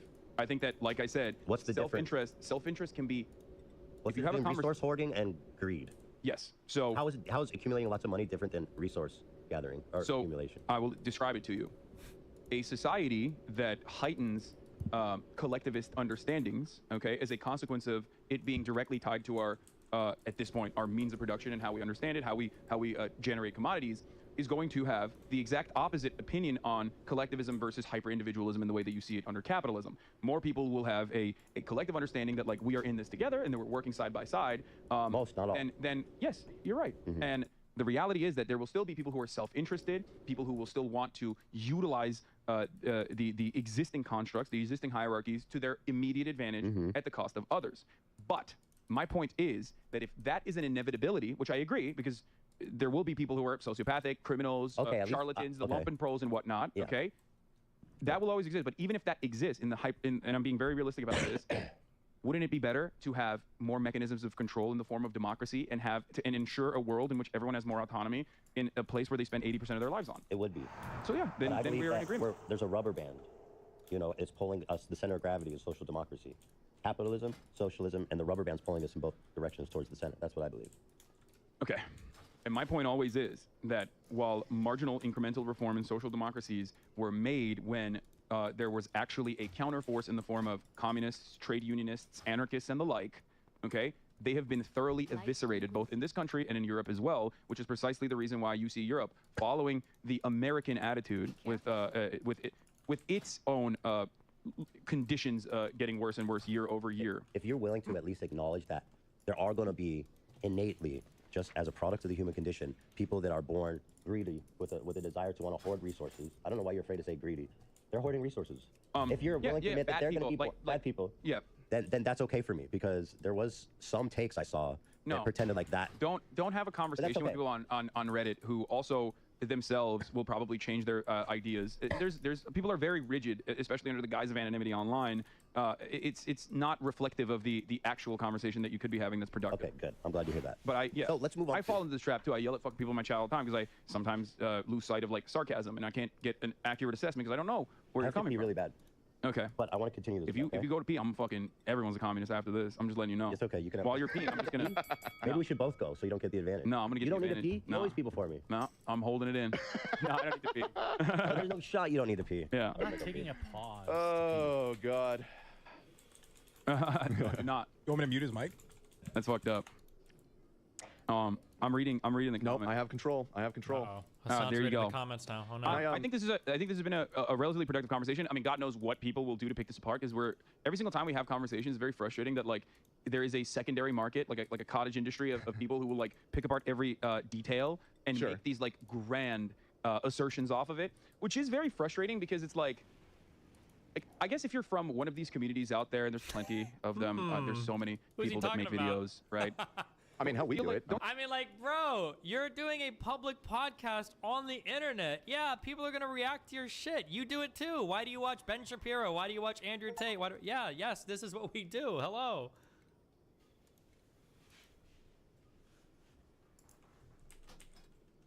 Wait, what does this thing do? Does this just like give a trait to somebody? I forgot. Destiny, do you generally support unions? Even with police union example, couldn't that union be seen as positive pushback comparable to our company? So my feeling is that today capital is incredibly powerful. Corporations are incredibly powerful. I feel like it's pretty essential to have unions to negotiate on the side of the labor against capital, because capital has so much power today in the United States, probably in most of the Western world. So I would say, largely speaking, I think unions are good things, because we probably need more representation on the worker side versus the corporation side, which has plenty of advocacy for itself. So yeah. I'm not going to say that the H3 podcast is. I mean, I would say the H3 podcast. We do that too. You know what I mean? Yeah, we do that as well. Yes, I do that as well. But like, my question always is like, if you're coming from one of these communities, like, don't you feel like you're duped a little bit by whoever you trusted into believing that there's like genuine discord and division here? Like, talking about you. Nobody thinks that like this podcast is probably not ending based on this disagreement.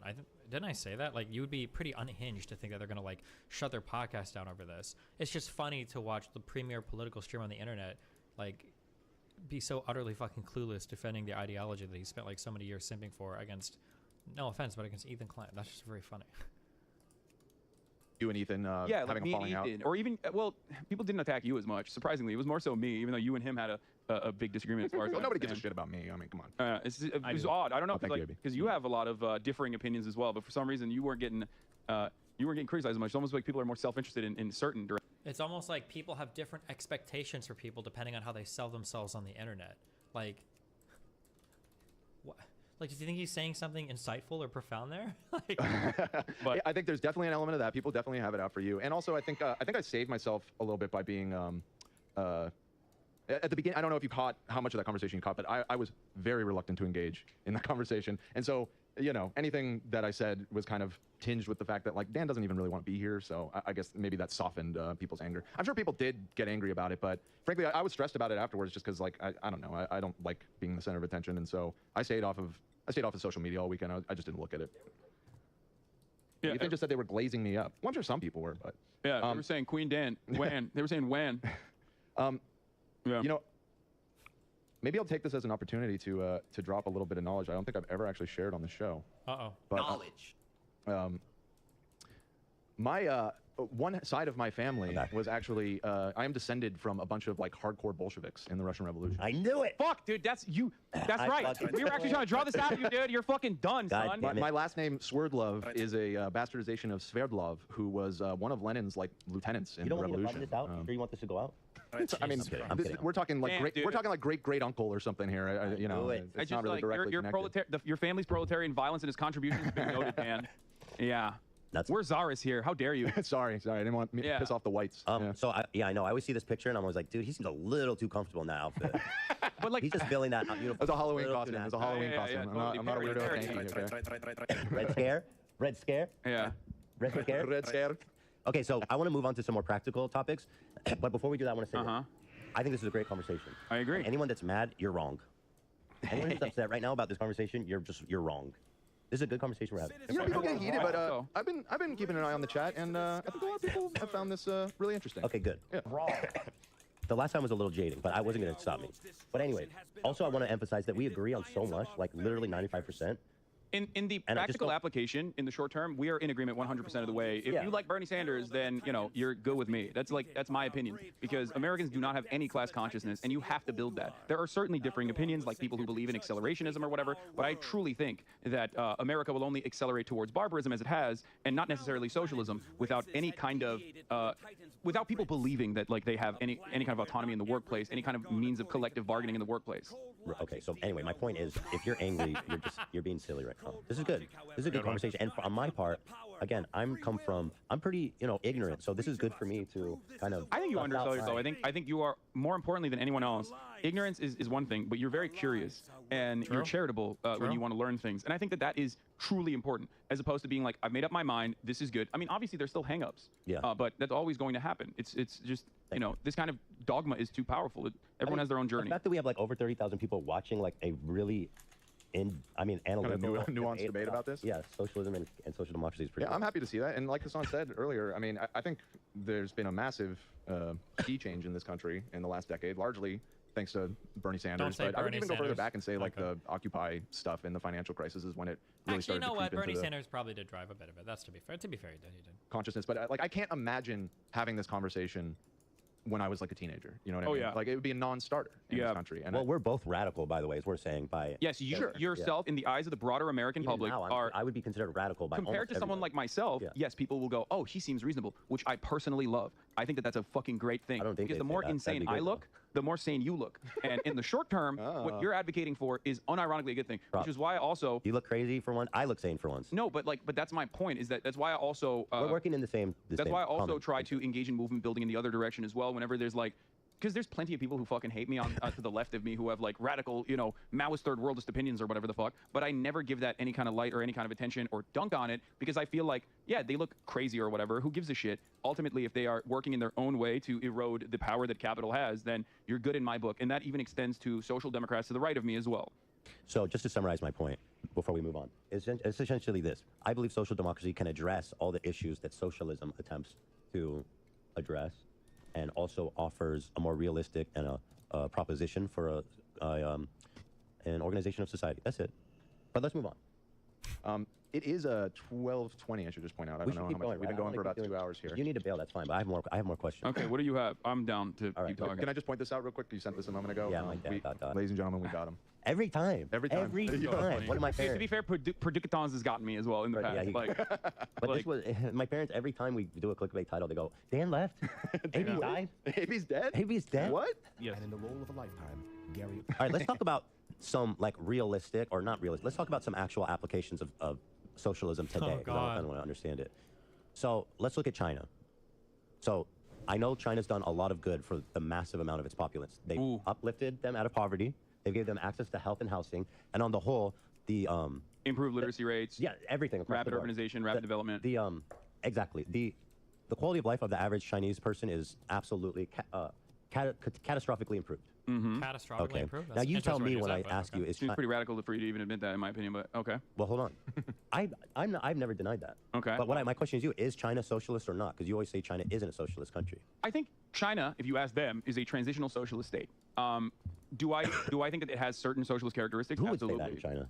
What do you mean? You said if you ask them.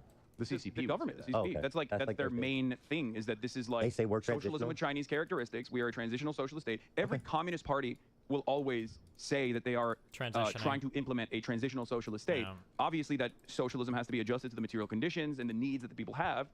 So socialism can. Last week you were telling me China isn't a socialist country, so I was curious what you meant by that. It's not socialism in the sense that like there is collective ownership over the means of production across the board. It's state ownership that benefits the interests of the citizens, as you've also admitted or recognized. I'm not. It's not an admission. Yeah, I recognize Well, it's an that. admission if you're living in the Western world, because in the Western world, It's everybody. undeniable. It's just a fact.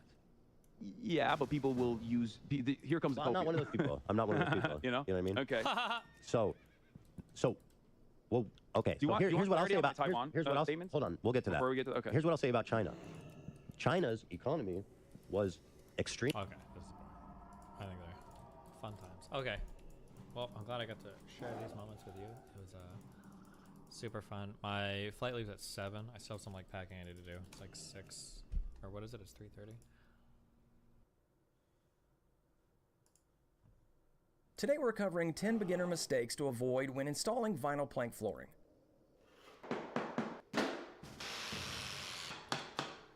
I'm Brad from Fix This Build That, and the first thing you need for a vinyl plank install is a good surface to lay it on, and that meant ripping out the old carpet from this room. I'm doing this project at my brother-in-law Jason's house, and for easy removal, we cut the carpet down into strips. Now this way you can roll it up and haul it out in manageable pieces. Now the carpet is held down by the tack strips along the wall, but the carpet pad is held down by staples. As you pull up the pad, they might come out with it, but you're going to need to pull out any remaining ones with pliers. Now we cut and rolled up all the carpet, and then tied it and the pad up and hauled it out of the room. Then we could remove all the tack strips. Now these come up pretty easily with a pry bar, but they are very sharp, so be careful or wear gloves. And now this brings us to our first potential mistake. All right, with all the carpet and the padding out, now we need to make sure that all the fasteners that are holding down the subfloor are down below the surface, because that's something you really want to make sure is not there, because that will transfer through to the flooring. Now you can use a flat edge like a scraper or a pry bar and run it over all the fastener heads you see. And if it snags on anything, then you're going to need to sink it below the surface or remove it. We had some raised nails which we found, and we just hammered those down flush, but we also found a bunch of screws that were sticking up too. And Jason's dog, Copper, decided he wanted to get in on the inspection too. What's up, homie? Can you help check out this floor? And the screws we found just spun when I tried to drive them below the surface. And I realized it's because they missed the joist during install. So we just backed them out and removed them. And whoever was installing this subfloor seemed to be struggling to hit the joist on that day. Third time's a charm, right? Now the next mistake is probably more a matter of an opinion. Leaving the baseboards installed definitely makes the job easier, and it's pretty common. but you'll need thick cord around to hide the expansion gap as well as the gap between the height of the lower floor when you're taking out carpet. And I think the payoff of removing the baseboards is worth it for a nice clean look, but let me know in the comments what you think. Would you rather put in the work to avoid the cord around or just push the easy button and let it stay? We used a trim pull tool which works really well to keep the boards intact, and we even gave my niece Natalie a little sweat equity in her new room. Next, we needed to check the floor to see if it was flat enough for the flooring install. We used a long bubble level to span across different areas and look for any dips or humps. All right, so we checked the level of the floor, and what we found is right here, we have a nice dip. And you don't want that because that's gonna mean that the floor is gonna translate and you might have some uneven gaps, or worst case, some clicking when you step on it because there's a gap between it and the subfloor, and when you step on it, it goes down. Now, to fix the dip in the floor, we used thin set that Jason had left over from a tile job. A floor patch is a better product to use here, so if you're buying a fresh bag, go ahead and grab that instead. You can feather it out a lot easier. Now, we laid down the thin set and pulled a strip of wood across it to level it off, though that piece didn't work very well. So this turned out to be a lot bigger. As you can see, we started here and we realized that the dip kind of extended all the way out. And the problem was I was using this small screed, which wasn't fully going over the dip. So as we went out, we saw it was larger and larger.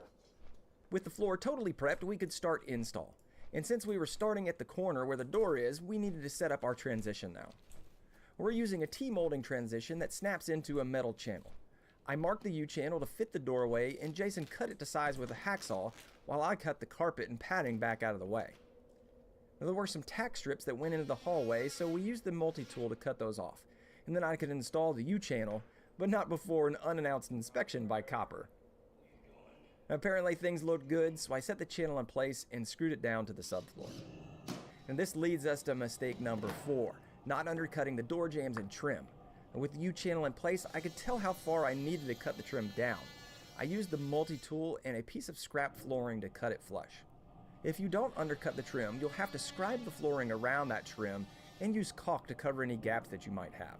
This is not going to look good and it's going to stick out like a sore thumb. Starting in the left corner of the longest wall near the door is a good rule of thumb, but with 4-foot planks, you don't want to end a row with less than an 8-inch piece. And you can avoid this by adjusting your starting plank. Now here's a quick example using our room. The length of the first row is 141.5 inches, and dividing that by our plank length of 47 5/8 of an inch shows we could fit just under 3 boards in that row. But what if that row was 145 inches? Well, then we'd be left with a tiny piece at the end. And to fix that, we could cut the first plank shorter. So cutting 10 inches off the first one would extend the last one by the same 10 inches. So that's how you can avoid small pieces at the end of any row. And we vacuumed the floor to remove any dust and debris and then started laying the first row. The boards snap and lock together, and with a few strikes of a rubber mallet, the joint is locked. The third board in the row did need to be cut just like we calculated earlier. And instead of measuring for the cut, it's easier to flip the board around and push the end against the spacer on the wall. Then you can mark right where that cut should be. Just remember to flip the board end for end so that you don't cut off the wrong side. And we're using Jason's miter saw for all the straight full width cuts. He did have to flip the board over though because the capacity wasn't large enough for these planks. But you might be thinking, hey, I don't have a fancy miter saw so I can't do this. Well, that is mistake number 6. The beauty of vinyl flooring is it can be cut with a wide variety of inexpensive tools. In my first video on installing vinyl plank flooring in my laundry room, I showed how planks can be cut to size by scoring with a utility knife and snapping them along the line. Undercutting door trim can also be done with a handsaw versus a multi-tool. And that same saw or a handsaw can be used to cut the vinyl as well. So don't let the lack of fancy tools be the reason to hold you back from this. With the first row assembled, we slid it up against the wall in one piece against some 1/4 inch shims that we cut from damaged planks. But we did have some unevenness on that wall that we needed to deal with. We added some plastic adjustable shims that come in the flooring install kit that we were using to deal with that uneven wall. I'll link below to this install kit as well as to the exact flooring that I'm using and all the tools for this job, including the inexpensive options. For the second row, we cut a board in half to start off, which would leave us a nice stagger between that first row. At this point, the planks start locking into one another along both the long edge and the short edge. I find it easiest to lay in the long edge first and securely lock it in place using a mallet and tapping block. Then the short edge can be locked in with a mallet, and some taps on the end of the plank will close up any gaps you have. And we worked our way onto the third and fourth row, staggering the seams of the first planks by at least 8 inches. Now you'll notice I wasn't completing full rows at this point because we wanted to deal with the corner by the door first and make sure there weren't any issues there. Now the 5th row needed to be notched to fit around that corner. Using a rafter square, we measured and marked for the cut. And thankfully that board that we cut had a good sized strip that would go to the wall, and we just cut it with a jigsaw. Now, if there was a thin sliver on that board, we may have had to cut the first row to adjust to make sure we didn't have any issues on installing the next rows. After that, we started filling in the rows that we'd left open, but that led to mistake number 7, which I didn't even realize I'd already made. All right, just as we got this in, I realized I actually messed up on the layout of this first one. So here's what's gonna happen. If we put a full piece down here, it would come to right about here. And what you wanna do, if you're gonna come into a corner like this, you really want an entire piece to go between the corner and the wall, because that way it's gonna have a lot of structure. So we're gonna actually take this out, and you can see how easy it is to actually take it out. And if you have a problem, you can just remove it and move on and take care of your mistake. We separated the boards row by row until we got to the one with that far corner. We installed a smaller plank at the front of the row, and this effectively pushed the rest of the row down and left us with a nearly full-length piece at the end. After cutting that board to length, we could lay out for the notched corner, and Jason cut it out with a jigsaw. As he installs the piece, you can see how that small offcut is now supported by the full length of the board. But this is much better than a small floating piece tied in at the end. We laid down a couple more rows using the offcuts at the end of one row to start the next one. This does a great job at getting your stagger right. And through this whole install, we did our best to avoid mistake number 8, which is laying similar patterns next to each other. Instead of working straight out of the boxes, we unpacked the flooring in a space near the bedroom. We stacked it into 8 different piles, one for each different pattern. And as we installed the floor, we just kept rotating through the different stacks to try and keep similar patterns at least one board apart. Now, keeping this in mind will help you avoid a potential eyesore. We worked our way across the room until we hit the closet door. And this was fairly easy to work around though. We just measured where that bump out happened to be and cut a U-notch in a plank and slid it in place. And now we could finally get into a groove and lay more than 2 rows before hitting an issue that we had to work with. And while we're doing this, let's talk about today's sponsor, Skillshare. Skillshare is an online learning platform where you can learn from thousands of classes covering a wide range of creative and entrepreneurial skills. A premium membership gives you access to all these classes, which you can use to build your skill set, explore an area that you've been curious about, or even learn how to style that room that you just put new flooring in. They have a class called Style Your Space by Emily Henderson, and it gives creative tips and techniques for interior design. She covers how to identify your style, sticking to a color palette, and how to mix styles. Now, for a guy like me who sticks to blue, black, and gray, it was interesting to hear her ideas and learn how to branch out to some different styles. Maybe I'll reach across that color wheel one day. You can get an annual subscription for less than $10 a month, and to see if it's right for you, Skillshare is offering my viewers a 2-month free trial. Just head to the link in the description to check it out and see what they have to offer to help you learn. Thanks, Skillshare. Now, as we got to the far wall, we ran into an air vent in the floor and a mistake number 9. Now, this vent fell right in the middle of the width of our board, which was great.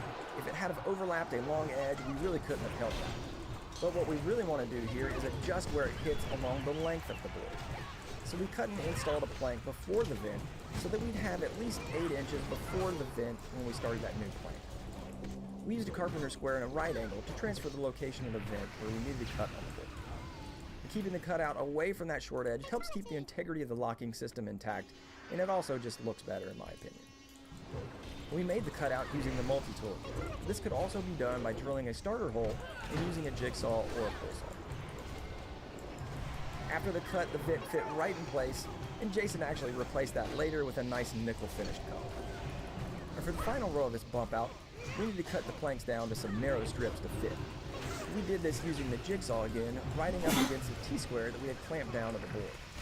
You could also cut this with a handsaw, a circular saw, or best yet, a table saw if you have it. We laid the pieces in and had to use a pull bar to pull them tight. But this is the same bar you've been seeing us use at the end of a row to pull those boards tight as well. We ran those skinny strips up to the end of the bump out, and then we transitioned back to full width pieces to finish up the loop. Now, Jason hammered in those last rows and it was looking really good. And we went back to the doorway and installed the transition strip into the channel.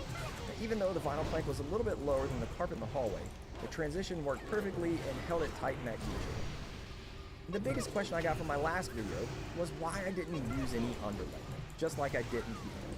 Well, that's mistake number 10. This product has the underlayment built onto the back, and it doesn't require an extra barrier. It actually voids the warranty if you do use one. So follow your manufacturer's recommendations and do what they say versus listening to people in the comments. Now Jason is going to be replacing the baseboards like I mentioned earlier, but here's a look at how nice it's going to look not using the quarter round. And we only had one step left, the final inspection. Everybody came in to check out the new floor and they loved it, especially Natalie and Kyle.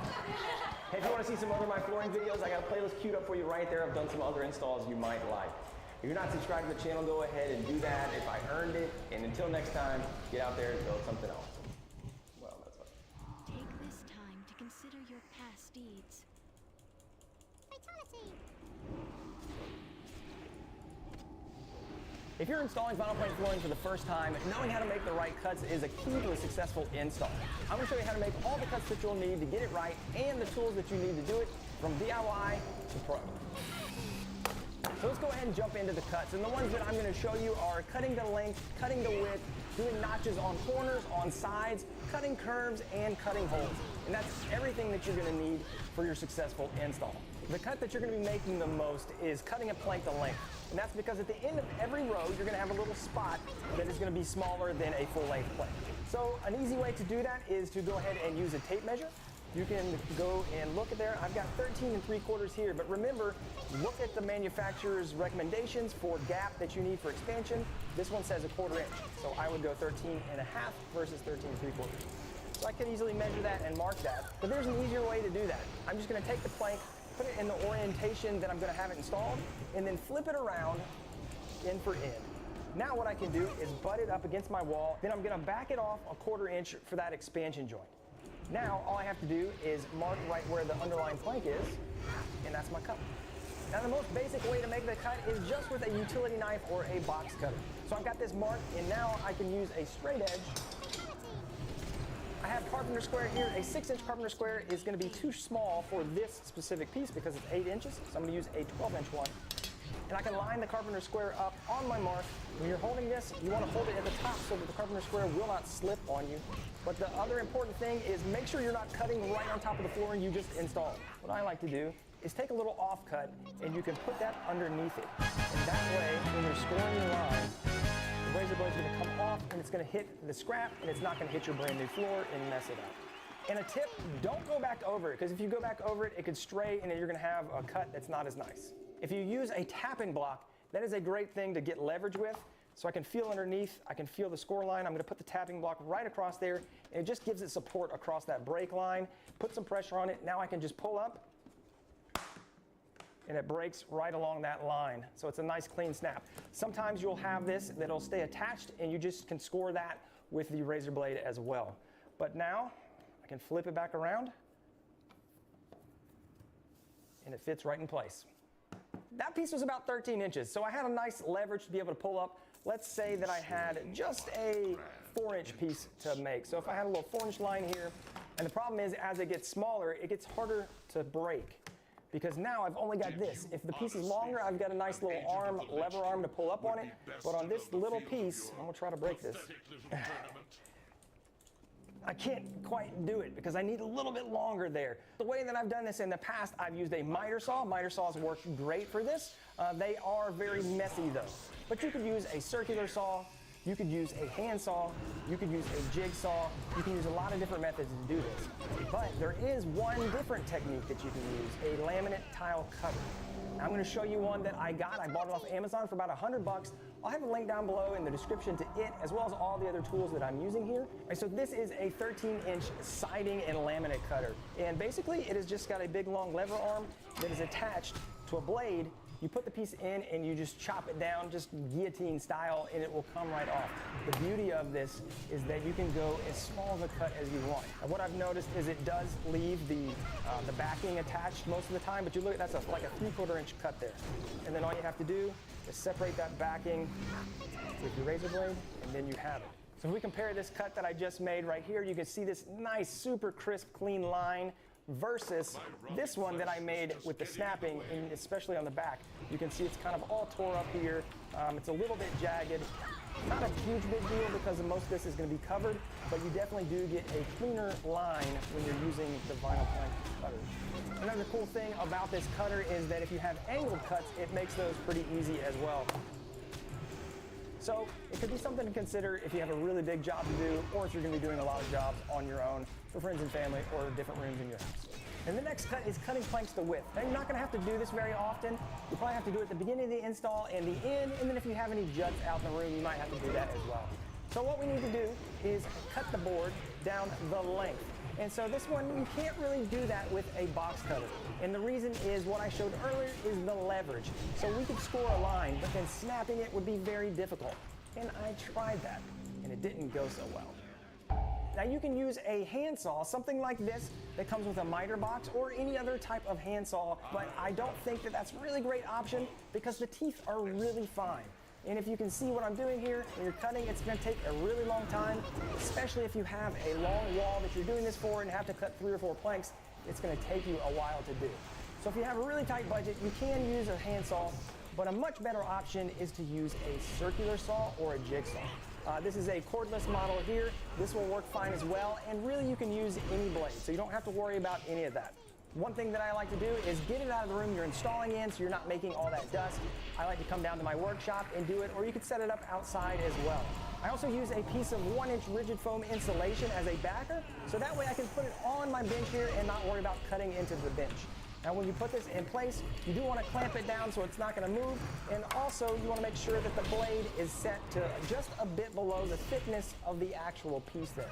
So you don't need to have a lot of the blade exposed to do this. Now this is going to make a mess, like I said, but it's going to be a really clean cut. So using a circular saw would be great. You can get an inexpensive model of a circular saw for about 50 bucks. Another great way to do it is to use a jigsaw. Now this is what we used at my brother-in-law's house when we were there because he didn't have a circular saw on hand. Now you can get an inexpensive jigsaw for about 40 bucks, and you can also use that for some of the other cuts I'm going to tell you about in a minute. Now the downside of a jigsaw is that if you're cutting the length of it, it is a lot slower, especially if you do not have one where you can adjust the orbital action on the jigsaw. But it does do a great job of making that cut. So jigsaw is a great alternative if you've already got one of those and you don't want to invest in a circular saw. Now the next cut that we're going to talk about is cutting notches on the corners of planks. I don't want to invest. Another great way to do it is worry about cutting into the bench. Now when you put this in place, you do want to clamp it down so it's not going to move, and also you want to make sure that the blade is set to just a bit below the thickness of the actual piece there. So you don't need to have a lot of the blade exposed to do this. Now this is going to make a mess, like I said, but it's going to be a really clean cut. So using a circular saw would be great. You can get an inexpensive model of a circular saw for about 50 bucks. Another great way to do it is to use a jigsaw. Now this is what we used at my brother-in-law's house when we were there because he didn't have a circular saw on hand. Now you can get an inexpensive jigsaw for about 40 bucks, and you can also use that for some of the other cuts I'm going to tell you about in a minute. Now the downside of a jigsaw is that if you're cutting the length of it, it is a lot slower, especially if you do not have one where you can adjust the orbital action on the jigsaw. But it does do a great job of making that cut. So jigsaw is a great alternative if you've already got one of those and you don't want to invest in a circular saw.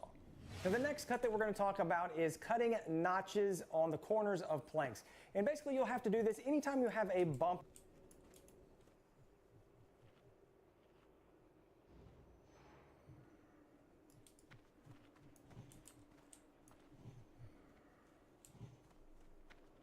This farce ends here.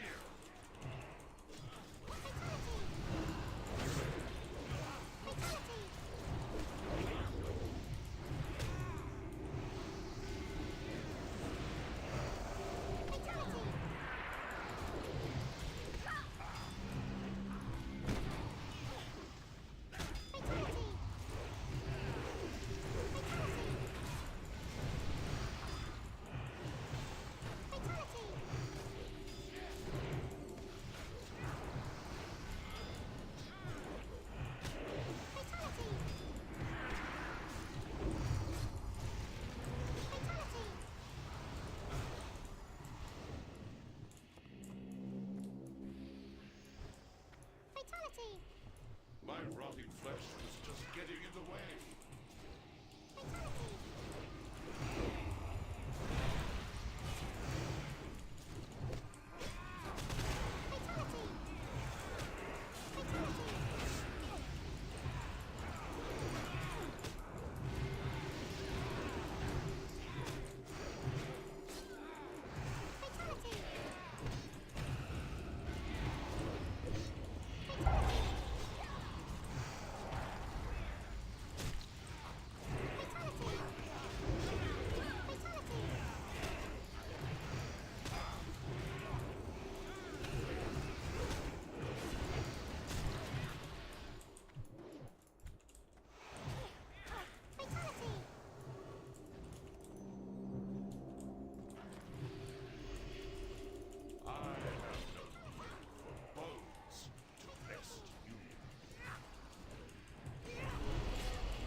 Se mig helt fjern. Se mig siamesisk, for det virker til at dele som en jern. Skal du have en smørkniv til det fløde hår? Håber jeres boyband splitter op ligesom Page 4. Nice. Så desperat, så retarded. Sælger jeres fucking kluns på et loppemarked. I har merch, hvor der står kæmpe store nosser. Men hvor er de henne, mand? Det er som at finde Holger. Kæmpe store nosser, er I dum eller hvad? Kæmpe store nosser i jeres lille mund eller hvad? Gør det ondt eller hvad? Det her er topniveauet, velkommen til det. I passer ikke ind, så godt I selv kan se det. Hvordan kan jeres shit være så wack? Se det ikke som en beef, det er en victory lap. Intet peaceful, ren overgreb som me too. Ikke tag med IQ, vi fucking terapi nu. Canadian.